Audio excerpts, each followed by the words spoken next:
답변이라기보다도 한마디 소감을 말씀드리면은 지금 여기 소개된 그 고등학교 2학년 학생의 메일도 나와 있습니다만 매천이다 뭐 이런 용어를 쓰면은 그러면 자발적이었단 말이냐 뭐 이런 식으로 이제 이야기가 풀려집니다. 근데 이런 것은 사태의 본질과 역사적 진상과는 참 무관한 것이다 하는 것입니다.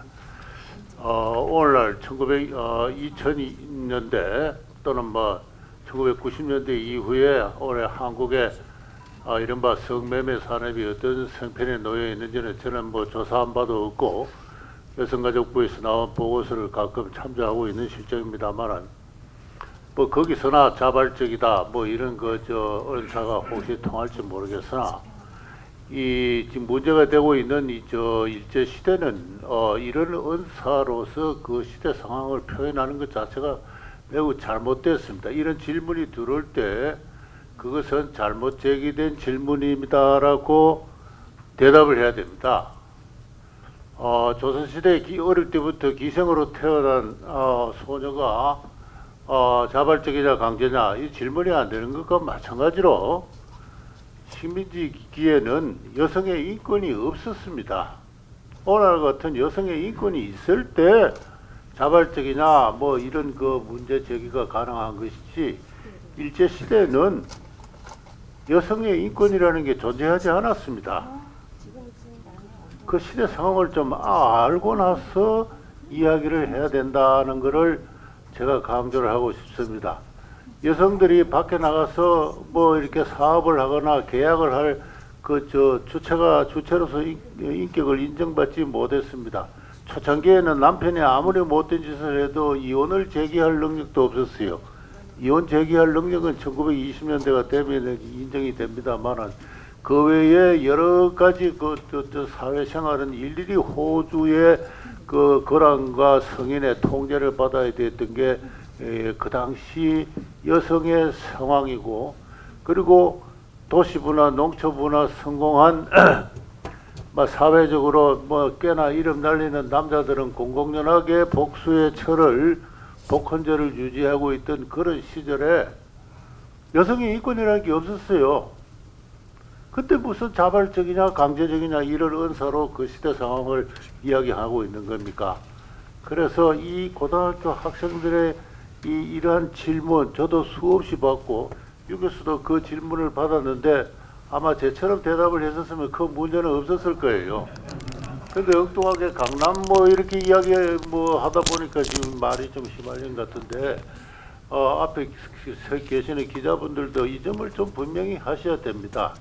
역사적으로 장기 지속하는 구조가 하나의 유무형으로서 폭력으로 행사되는 그 시점에서의 일이다 하는 겁니다. 조선시대는 신분이라는 폭력이 있었다면은 그 시대는 가족제, 호주제, 가족제라는 또 하나의 무형의 폭력이 있었던 것이고 여성의 인권이라는 것은 개념이 없었던 시절이다.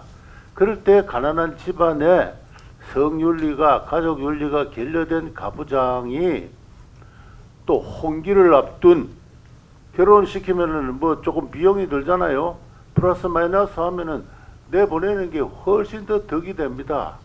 이럴 때 하청의 비정한 가부장들이 주선업자가 찾아와서 이렇게 권유할 때 그거를 물리치지 못하고 그렇게 딸을 내놓은 겁니다. 이게 취업 사기도 아니에요. 인간이 얼마나 영악한 동물인데 사기를 당합니까?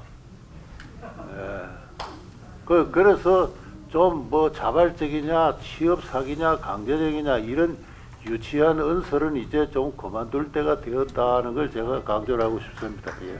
종군 위안부 정신대 이런 의의의 역사적 배경과 그 의의에 대해서 잠깐 뭐 구분이라든가 이런 문제를 간단하게 좀 찍어주시면 좋겠습니다. 우선 입에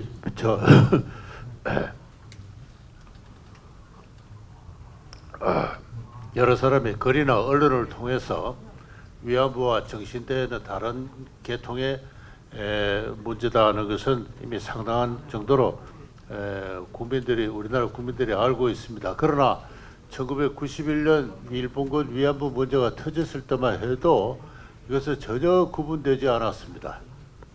전혀 구분되지 않았습니다. 당시 그 연합뉴스의 김모 기자는 1944년 8월 달에 여자 정신 근로령이 발동이 되었을 때 신문에 난 것을 보고 조선정독부가 공적으로 법령을 발동해서 위안부를 동원했다 이런 식으로 보도를 하고 그것이 각 도하신문의 톱 기사로 다 실린 적이 있습니다.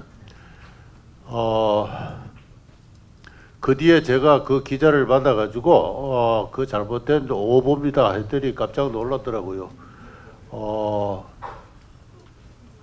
그래서 당신은 학계에서도 정계에서도 일반 국민들도 정신대와 위안부는 전혀 구분하고 있지 못하는 상황이었다라고 하겠습니다. 아까 김기수 저 변호사께서는 윤정옥 그 초창기의 운동가들이 의도적으로 혼돈했을 것이다라고 했는데 뭐 그럴 가능성이 아주 없지는 않겠습니다만은 제가 좀 더 객관적으로 냉정하게 말씀드린다면은 이 문제를 다룬 초창기의 여성학자들은 들 자체가 큰 혼란에 빠져 있었다 하는 것을 말씀드리고 싶습니다. 또 아까 저 여러 그 영화를 두 편 이야기했지만은 1950년대, 60년대 여러 소설을 보더라도 정신대로 나가기 위해서는 뭐 그 자체도 하나의 픽션입니다만은 영장이 나왔다고 그럽니다. 근데 영장을 받아보던 저 부모들이 위안부 징발이구나 뭐 이런 식으로 그리고 많은 한국의 여성들이 윤정옥 씨 자신도 그렇습니다만은 전시 말기에 여성 노동력이 주로 초등학생 각 학교 여학생들을 중심으로 해서 여자 정신대 또는 뭐 유괴급소에 여성들도 가끔 나가기도 했습니다만은 당시 상황에 때문에 국가 권력이 여성을 징발한다는 그 자체에 큰 공포심이 있어가지고 이거 마치 위안부로 가는 걸로 혼돈했다고 그렇게 해서 집집마다 다 그저 홍기가 되지도 않는 딸들을 일찍 결혼시켰고 뭐 윤정옥 씨도 그렇다 뭐 이제 이런 이야기들이 많이 있습니다. 그래서 이거에 혼란이 발생하게 된 데에는 우선 학자들의 책임이 가장 크고 뭐가 뭔지도 알지도 못하는 사람들이 처음부터 이 위안부 문제를 다루기 시작했다. 그리고 초창기에 혼란이 발생을 했을 때 오보라는 지적이 몇 군데서 나오게 되면은 언론이 이걸 바로 잡아줘야 되는데 우리나라는 언론이 오보낸 것을 무슨 그 영웅담처럼 생각합니다. 제가 그 연합신문 기자에게 그 오보입니다 했을 때 그래요 웃더라고요. 심각하게 오보를 했다는 사실에 대한 양심의 가책이 전혀 없어요. 뭐 앞에 기자들 놓고 이런 이야기해서 좀 죄송합니다만 이러한 것이 상당히 오랜 기간 동안 양자를 혼동시켜 왔다는 걸 말씀드리고 싶습니다. 정신대는 여자 정신 근로령이라 해서 일본뿐만 아니라 미국, 영국, 연합국 모든 뭐 독일 마찬가지 다 마찬가지입니다만은 전 시기에 여자들을 저 군수 공장으로 동원한 그와 같은 노무 동원의 한 형태고 우리 조선에서도 그런 것이 시행돼서 그러나 그 공장에 가서 일을 하려면은 일본말도 알아야 되고 일본 글을 읽어야 되는데 그렇게 할 수 있는 여자들이 많지 않아서 소수의 여성들이 다녀왔는데 대체로 지금 한 7,000명 정도로 그렇게 추산되고 있는 그런 상황입니다. 예. 네, 감사합니다. 그 글자는 정신이란 말이 뭐 몸을 던진다 이런 한자 그러니까 여자 정신대가 있고 남자 정신대가 또 있습니다. 예, 그 일본말로 그 대신다에 하면 몸을 국가를 위해서 바친다. 그러면 여자만 바칩니까? 남자도 바치죠. 그래서 또 남성 대신다 저 북해도 같은 데서는 또 남자 정신대가 있어가지고 각 토목공사에 비행장 공사도 하고 그랬던 것입니다.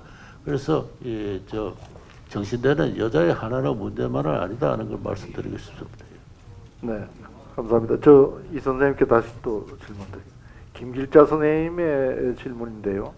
일본의 침략과 지배를 받았던 중국, 대만, 동남아 등에도 위안부 문제가 있을 텐데 대한민국처럼 국가 차원에서 일본을 상대하는 그런 국가가 있을까요? 한국처럼 국제화시키고 있는가요? 반일 종족주의 차원에서 다루고 있는가요? 이런 질문이에요. 예. 다 알다시피 중국은 뭐 중국도 넓기도 하고 인구도 많아서 그렇지만은 마찬가지로 비참한 그 위안부의 역사를 가지고 있습니다. 그러나 중국 정부가 이것을 공식적으로 문제 삼고 있지는 않습니다. 전쟁이란 것 자체가 얼마나 비참한 역사입니까? 그 전쟁 태평양 전쟁기에 일본군이든 중국군이든 그 전쟁에 휘말려서 죽은 병사들에 관한 기록들을 읽어 보십시오. 여자들만 비참한 것이 아니라 남자들도 다 비참했습니다. 죽음이 임박했을 때 그들이 공포에 떠는 모습, 우는 모습, 그 아비규환.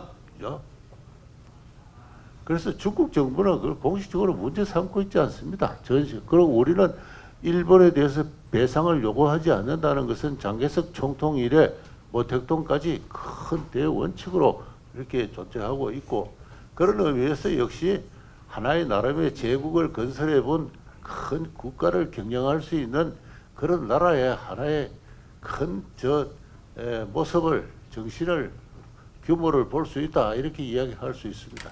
필리핀이나 인도네시아나 말레이시아나 거긴 다 일본 정부가 배상을 하려고 했을 때 피해자를 중심으로 해서 피해자들이 받고자 하니까 처음에는 반대를 하다가 역시 여기서는 피해자 중심이 운동이 돼야 된다 해서 다 피해자 위주로 일본의 그 아시아 기금을 받아들여서 문제를 청산을 했습니다. 그러나 한국에서는 그들 나라에서는 없는 어떤 반일 종족주의라는 특별한 집단 감정이 존재해서 그것을 기생해서 그것을 확대해서 그 나름대로 그것을 직업으로 삼는 여성 단체들이 생겨난 것이죠. 그 이화여대에서 박사학위 논문으로 쓴 이 문제를 최초로 다룬 그 김모 씨의 그 학위 논문을 보면은 일본에서 아시아 태평양 그 여성 기금이 조성되어서 지급될 예정이다라는 프로젝트가 발표됐을 때 정대협 단체들은 정신적 공황에 빠졌습니다. 야, 이제 우리가 할 일이 없구나. 그 모습을 보고 그 여성학자는 그 단체를 떠났다고 자기 박사학위 논문에 써놓고 있습니다. 자기 일거리가 없어지니까 반대를 하는 거예요. 최근에 청와대에 계시던 천정호라는 분이 박근혜 아베의 합의를 갖고 윤미향 씨에게 설명을 했을 때 윤미향 씨 얼굴에 그림자가 그렸다. 그들에게는 그것이 사형 선고와 같은 것이었는지 모른다. 그 똑같은 이야기입니다. 그것을 용인하는 한국인들의 집단적인 역사의식, 그 반일 감정, 이게 문제죠. 이게 문제라고 생각합니다. 그 귀향이라는 영화 보셨습니까? 예. 그 글 쓰시느라고도 보실 수밖에 없었겠죠. 예. 그 영화가 나오고 한국 근현대사 연구한다는 학자들은 그 영화를 어떻게 평가했는지 뭐 그런 게 좀 들리는 바라든가 접하신 그 첩보가 있으셨습니까? 그 영화를 보면은 영화가 시작할 때 이것은 사실에 기초한 영화입니다라는 그 이야기가 나옵니다. 그리고 정언을 한 몇 사람의 위안부들의 이야기도 나와 있고요.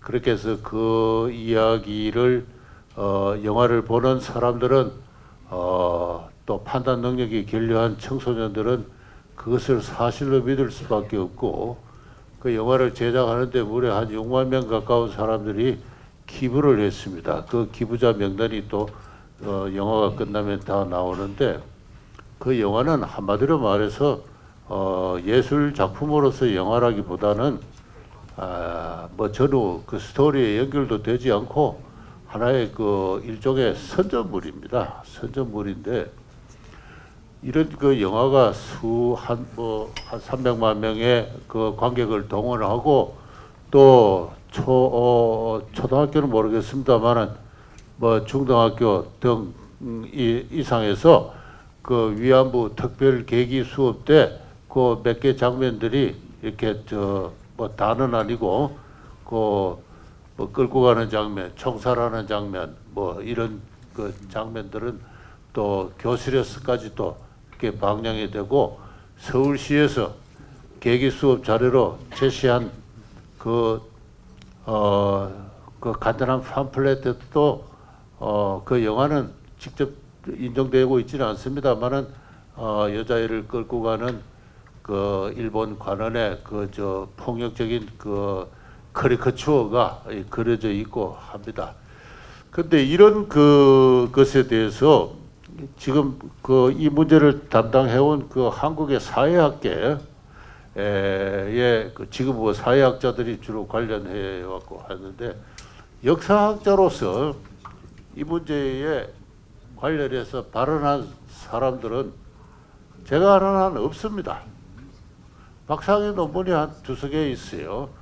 그러나 그 사람들이 다 지금 대학에 취직해 있는 전국에 한 500~600명 되는 역사학과 교수들이 아닙니다. 역사학과 교수들은 입을 지난 30년간 다물어 왔습니다. 다물어 왔거나 또는 이상한 역사 비평이라는 어떤 학문의 장르를 승립시켜 가지고 오히려 박유하 교수 사태가 터졌을 때 보듯이 전부 위선적인 행동을 하고 있습니다. 박유하 교수가 학자로서 그의 권리를 헌법이 보장한 권리를 부당하게 침해받고 있을 때 한국의 역사학계는 그것을 변호하지 않았습니다. 아주 소수의 몇 사람들이 거기에 참여하기는 했지만 대다수는 침묵을 했습니다. 이 영화 기양이 나와서 국민들한테 영향을 크게 미치는 과정에서는 마땅히 발언하고 참여해야 될 역사학계의 위선적인 침묵이 또한 큰 역할을 했다. 그렇게 이야기할 수 있습니다. 예. 앞으로의 위안부 운동은 어떻게 돼야 하나요? 하는 질문에 대해서 좀 겸해서 총체적으로 마무리 말씀을 좀 해주시면.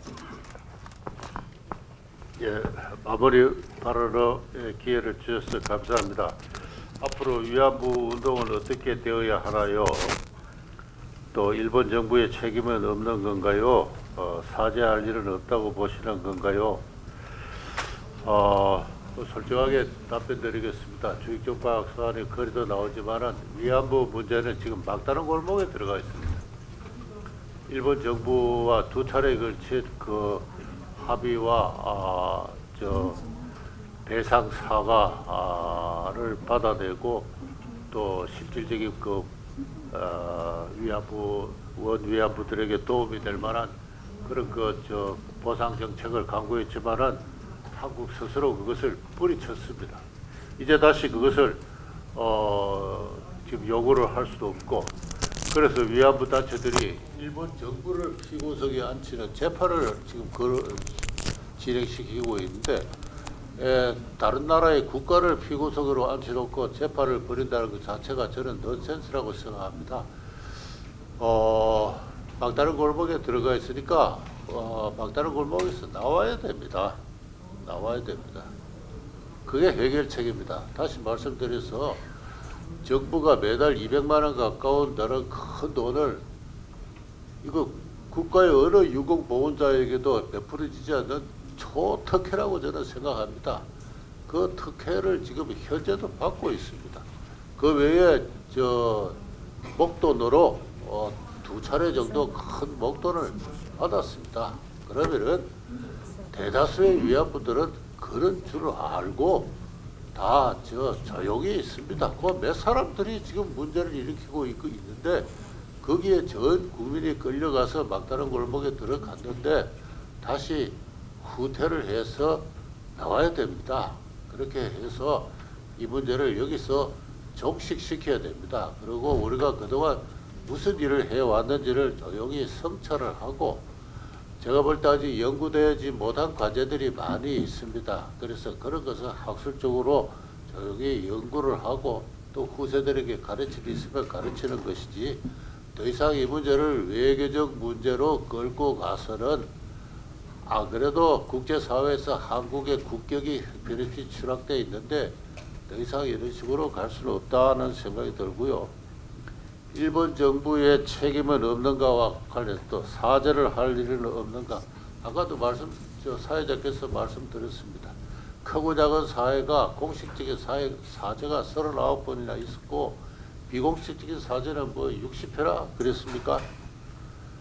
일본 내에서 지금 말썽이 되고 있는 고노담화, 그것은 양국 간의 우호 친서를 위해서 한국의 입장을 전면적으로 받아들여가지고 일본 정부의 책임, 일본군의 책임을 인정한 담화가 있습니다. 그래서 이미 사죄는 충분히 했습니다. 사죄를 자꾸 요구하는 것 자체가 비루한 마음입니다. 신사답지 못한 행동이죠. 그래서 사죄를 더 이상 요구하지도 말고 저는 여기서 막다른 골목에서 한국인 스스로가 후퇴를 해서 밝고 넓은 광야의 국제사회에 다시 서야 된다. 그렇게 생각합니다.